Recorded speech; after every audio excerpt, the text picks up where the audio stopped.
Olá, tudo bem com você? Eu espero que sim.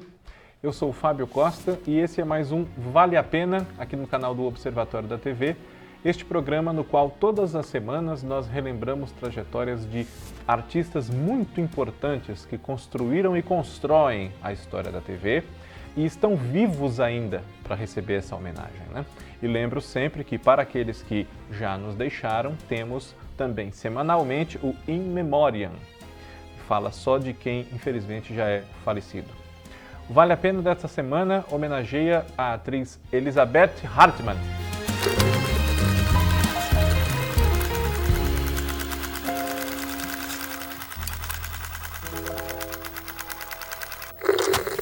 E antes de falarmos sobre Elizabeth Hartmann, vocês já sabem os pedidos que eu vou fazer, mas eu vou fazer mesmo assim. Inscrevam-se aqui no canal, se vocês não forem inscritos ainda. Cliquem no sininho para ativar as notificações dos conteúdos que a gente postar. Comentem, compartilhem e também deixem o seu like. Tudo isso faz com que nós cheguemos a cada vez mais pessoas. Elizabeth Hartmann se chama realmente Elizabeth Hartmann, mais precisamente Elizabeth Anna Hartmann. Ela nasceu em Porto Alegre, no Rio Grande do Sul, em 3 de abril de 1933. Portanto, completou agora, neste ano, 90 anos de idade. Ela costuma dizer, e disse isso inclusive na sua biografia da coleção Aplauso, a Sara dos Pampas, que foi escrita pelo Reinaldo Braga, né? Que costuma dizer que nasceu na década de 30, sem precisar exatamente em que ano, né? Para que não a comparem, não a igualem. Ah, você então é irmã da Dercy Gonçalves, tem tanta idade quanto ela, né? Ela mesma brinca com isso, mas o que nos consta é que o ano de nascimento da Elizabeth Hartmann é 1933. Algumas fontes dizem 30, mas levando em conta a década. Então, né, vamos dar vamos partir dessa prerrogativa de que não é exatamente o ano de 1930. Os pais de Elizabeth Hartmann eram alemães de nascimento. Um engenheiro, né, um profissional do ramo de construção chamado Carlos Hartmann, que nasceu na cidade alemã de Darmstadt. É isso mesmo, eu anotei aqui para não falar errado. E a mãe, que se chamava Anna Erna, era professora e nasceu em Magdeburg. Eles vieram para o Brasil entre o final dos anos 20 e começo dos anos 30, depois de se conhecerem, começarem a namorar e se casarem. Esse processo demorou, vamos dizer que uns 2 anos, né? E já aqui no Brasil nasceu a Elizabeth, né? Que ganhou então o nome da mãe junto ali, Elizabeth Anna Hartmann. Ela viveu em Porto Alegre até a idade adulta, né? Passou a infância, a juventude lá e até a adolescência, mais ou menos assim, o nível de vida da família da Elizabeth era bastante alto. Os negócios davam muito certo para o pai nesse ramo de construção. Ele tinha uma empresa que fazia obras sob encomenda para as pessoas, né? Lojas, casas, enfim. E a família tinha um padrão de vida bastante interessante. Mas com o advento da Segunda Guerra Mundial, que durou de 1939 até 1945, os alemães, não só eles, né, mas os alemães, por conta da atuação dos países do eixo, né, nesse conflito que envolveu muitas nações, acabaram sendo alvo de muitos preconceitos, de muitas ações de hostilidade da parte das pessoas. E um dos alemães muito prejudicados na comunidade por conta do contexto da Segunda Guerra foi justamente o Sr. Carlos Hartmann, o pai da Elizabeth. Depois de uma acusação de ser um espião alemão no Brasil, etc., apenas porque, por conta do seu problema de audição que ele tinha, precisava escutar o rádio muito alto e precisava que as pessoas falassem em muito alto volume com ele para que ele escutasse, né? O Sr. Carlos Hartmann foi denunciado por alguém que ouviu, possivelmente, ele escutando a rádio alemã muito alto em casa, então ele era um espião alemão e esse tipo de coisa.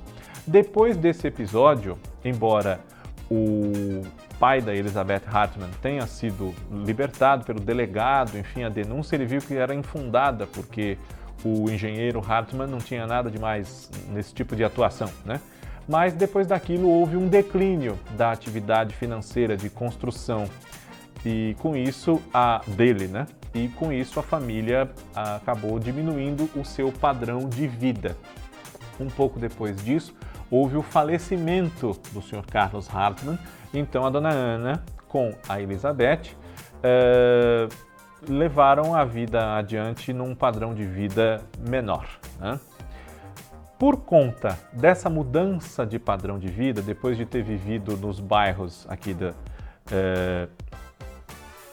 da Independência e da Bela Vista, né, e de ter estudado num colégio alemão caro, que era o Ginásio Farroupilha, né, a Elizabeth Hartmann ela precisou concluir os seus estudos nessa escola a uma certa altura com bolsa de estudos e com roupas que não eram sempre tão novas, às vezes um remendo aqui, um remendo ali, justamente por conta dessa queda de renda, né? Mas acabou dando tudo certo, ela concluiu os estudos e se colocou a querer trabalhar para ajudar a mãe, né? E teve muitos empregos desde muito jovenzinha. O primeiro emprego da Elizabeth Hartmann, ainda lá no Sul, ainda lá em Porto Alegre, ela queria ser professora, não queria ser atriz, esse tipo de pessoa que tem uma vocação que se demonstra desde a infância e dança, representa, sapateia, canta para a família, para os amiguinhos, para a vizinhança, etc. Não tinha isso na vida dela, inclusive porque nesses bairros da Independência e da Bela Vista, com casas grandes, terrenos grandes também, as construções eram um pouco afastadas umas das outras e na ocasião, anos 30, 40, esses bairros eram distantes do maior povoamento da cidade. Então não havia muito essa coisa de muito contato com os vizinhos, eles viviam afastados uns dos outros, geograficamente.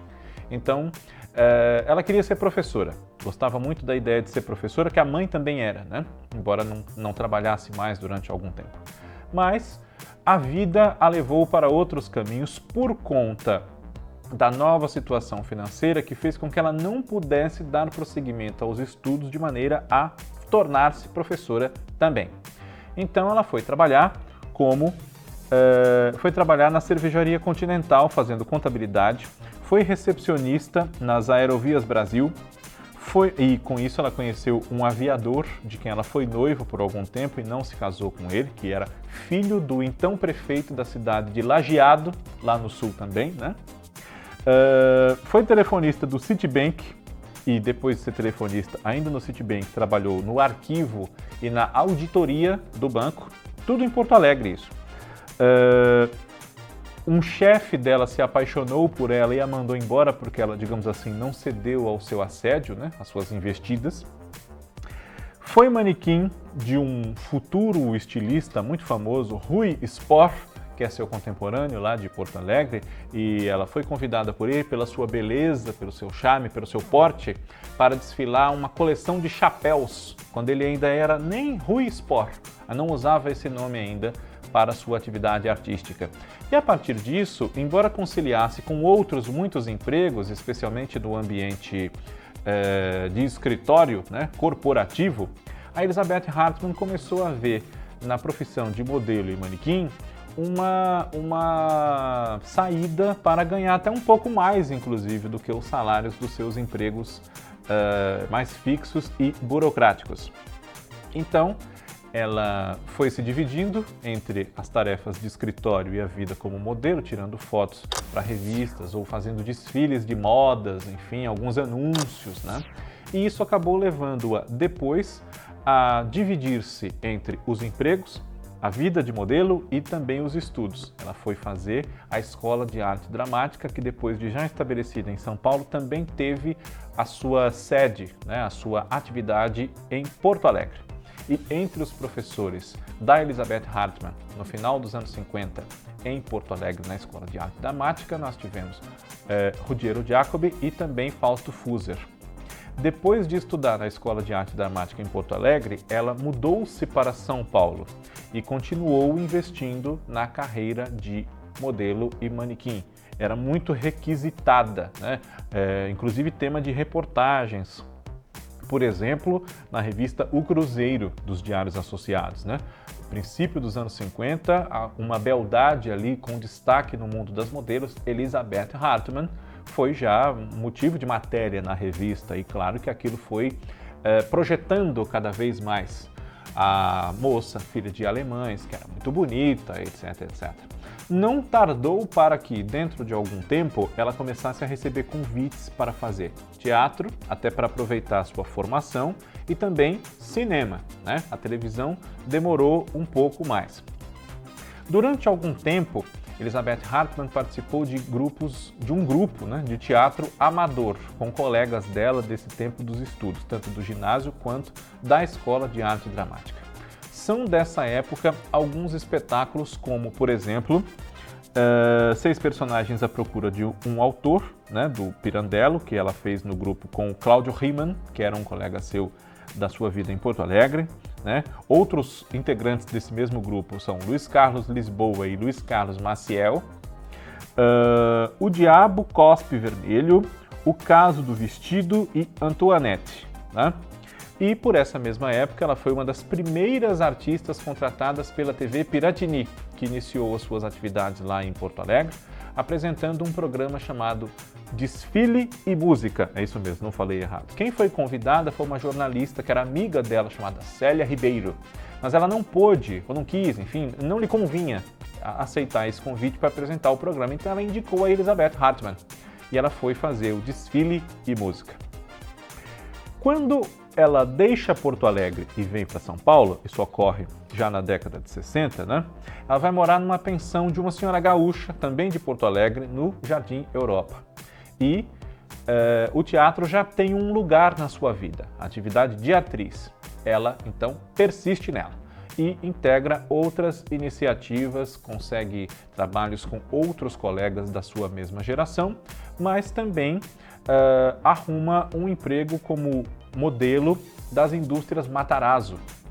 E nessa época ela foi aprovada para essa função pelo Clodovil, que estava ligado às indústrias Matarazzo e aos seus anúncios e às pessoas que desfilavam as roupas da empresa, com os tecidos da empresa.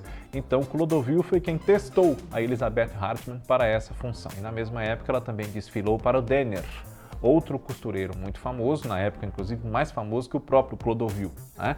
Na década de 60. Pois bem, é na década de 60, depois de fazer teleteatro, alguma coisa assim, na TV Tupi, que Elizabeth Hartmann, indo cobrar o pagamento por um teleteatro que ela havia feito, inclusive, em 1965, esse pagamento estava atrasado, ela foi convidada a fazer uma personagem numa novela da TV Tupi, escrita pelo Walter Jorge Durst, baseada na obra do Dario Nicodemi, chamada A Outra, com a Georgia Gomide, a Gui Lupe e o Valmor Chagas.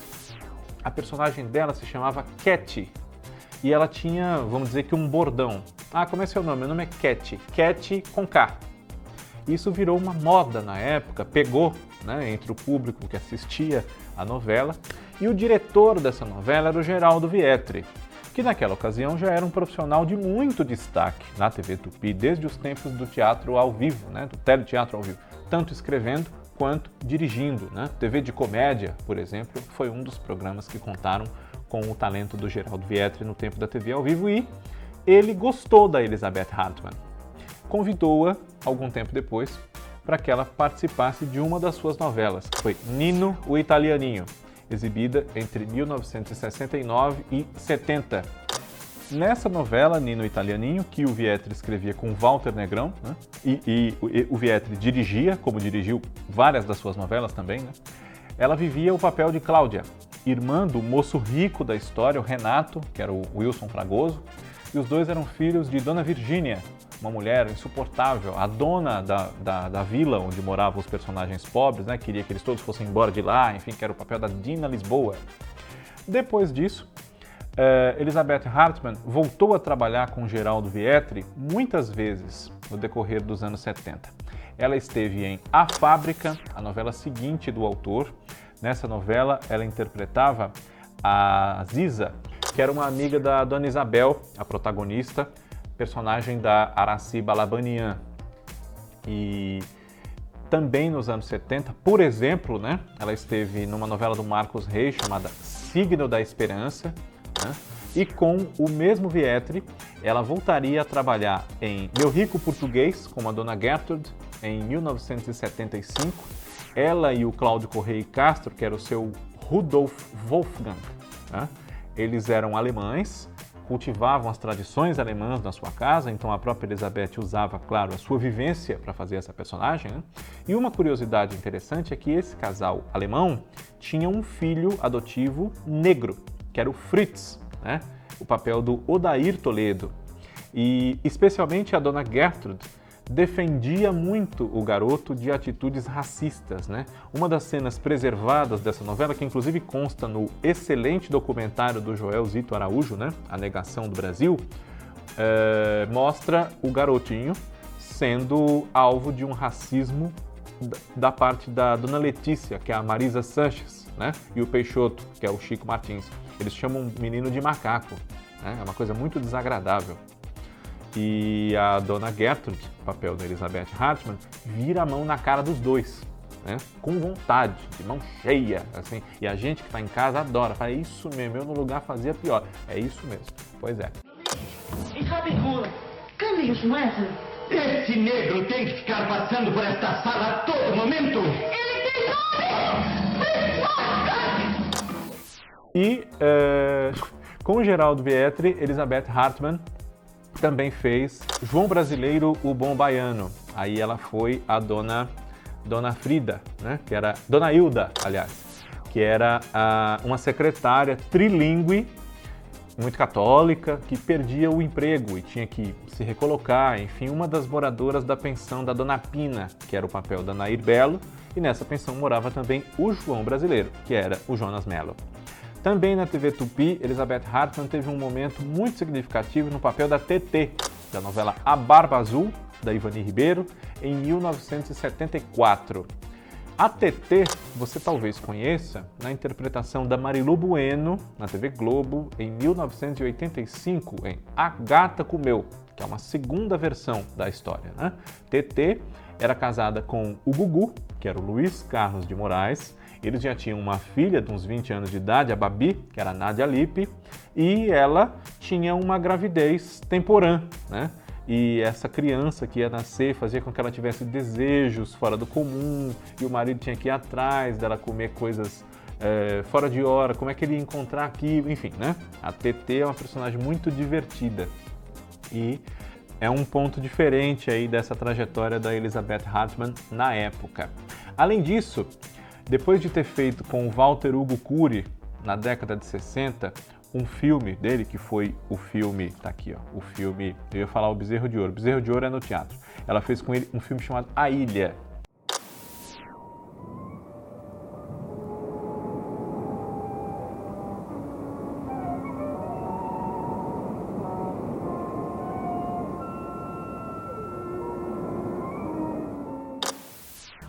E depois teve uma parceria de 7 produções entre o fim dos anos 60 e a década de 70 com Mazzaropi, um grande nome do nosso cinema, da nossa cultura, né? Que filmes foram esses? O Puritano da Rua Augusta, O Jeca e a Freira, No Paraíso das Solteironas, Jecão, um Fofoqueiro no Céu, Portugal, Minha Saudade, Uma Pistola para Jeca e O Jeca e Seu Filho Preto. Além disso, antes de ingressar na televisão e mesmo depois, Elizabeth Hartmann teve no teatro uma presença muito interessante junto a profissionais consagrados já naquele momento, né? E ela, vindo do Sul, foi se incluindo em trabalhos de companhias, como a Companhia Nidia Alicia, também pôde trabalhar com Cacilda Becker, com Valmor Chagas, né? E entre outros trabalhos da atriz no teatro, nós podemos citar Boing Boing, O Pobre Piero, O Bezerro de Ouro, que eu falei há pouco, e MMQH, além de Um Estranho Casal, Lisístrata, O Licor de Maracujá, que é do Abir Pereira de Almeida, salvo erro meu, e O Milagre de Anne Sullivan, também Sua Excelência o Candidato e Tilvânia. No cinema, fora esses filmes com o Mazzaropi e o do Cury, nós podemos citar também filmes que ela fez, um filme do Vietri e Moraes e o outro do Alfredo Stonheim, que é Herança dos Devassos. Na televisão, a partir dos anos 80, sem TV Tupi, né, Elizabeth Hartmann participou de algumas produções da TV Globo, como por exemplo Olhai os Lírios do Campo, no papel da Dona Frida, em 1980. Essa novela foi do Vietri, pelo menos iniciada por ele, né? Baseada na obra do Érico Veríssimo. Esteve em As Três Marias, no papel de madrasta da Guta, que era a personagem da Nádia Lippe, de quem ela tinha sido mãe, na Barba Azul, né? O nome da personagem é Lourdes, né? Foi Dona Sofia em A Força do Amor, no SBT, em 1982. Na TV Cultura fez Floradas na Serra, um pouquinho antes, foi Araci, em 1981, mais um projeto do Vietri. E espaçou um pouco, no decorrer dos anos 80 e dos 90, a sua atuação em televisão, por estar sempre fazendo teatro, principalmente, né? Então, de lá para cá, nós podemos citar na trajetória da atriz trabalhos como Ana Raio e Zé Trovão, a Helena, entre 90 e 91, na TV Manchete, essa novela que é do Marcos Caruso e da Rita Buzar. Marcos Caruso, um grande amigo da Elizabeth Hartmann, inclusive, esteve pedindo por ela, para que ela não seja conhecida, seja chamada para trabalhar, né, numa participação no programa Encontro, não faz muito tempo, né? Um pouquinho antes da pandemia, se eu não estou enganado. Ela também fez uma participação breve como uma casamenteira judia em Vida Nova, do Benedito Rui Barbosa, esteve na minissérie Dona Flor e Seus Dois Maridos, e em algumas novelas do SBT, como, por exemplo, Razão de Viver, no papel de uma governanta da Yara, que era a Joana Fon, a Gretel, em 1996, né? Foi outra governanta, a Tita, no Corações Feridos, em 2012, novela da Iris Abravanel, né? A governanta da família dos Almeida Varela, nessa novela que é inspirada na obra da Caridade Bravo Adams, né? Até aqui a última novela da Elizabeth Hartmann, salvo engano da minha parte. E também participou a atriz de Água na Boca, no papel de uma madre superiora. Participou de Amigas e Rivais no SBT, no papel de outra freira também, né? A irmã Esther. E, além desses trabalhos, a Elizabeth Hartmann também marcou presença em Pequena Travessa, que foi ao ar entre 2002 e 2003, outra do SBT, né? Aí ela interpretava uma senhora muito rica, que não tinha para quem deixar a herança, enfim, simpatizava muito com a Júlia, que era a protagonista, Bianca Rinaldi, Dona Edna, que era parente ou muito próxima, muito amiga da família do Dr. Jorge, que era o Jaime Periar, amiga da mãe dele, principalmente a Helena, que era a Miriam Merler, né? Elizabeth Hartmann, ela é uma atriz que tem uma trajetória bastante significativa, né? Não só por ter passado por várias emissoras e ter feito muito teatro na vida, essa experiência rica que ela teve com o Mazzaropi, de quem ela ficou muito próxima também, assim como do Vietri, né? Mas porque é uma atriz que sempre soube aproveitar a sua vivência de filha de alemães para criar alemães, quando foi o caso, né? Sem estereótipos e sempre com uma figura muito bonita, muito requintada, afetada na medida quando foi necessário, né? Então, os trabalhos que nos chegam da Elizabeth Hartmann, felizmente não são poucos, né? Eles nos mostram uma atriz de grande capacidade que, na medida das suas possibilidades agora, né, com 90 anos de idade, gostaríamos de ver, claro, em novas atuações. Espero que a chamem, espero que ela possa. E caso ela assista, espero que goste também desse nosso Vale a Pena. Você que é admirador dela também. Como eu digo sempre, infelizmente não dá para nós falarmos tudo, especialmente em carreiras tão longevas como a da Elizabeth Hartmann, né? Mas já fica o convite para que na próxima semana você esteja conosco uma vez mais. Obrigado e um abraço. Tchau!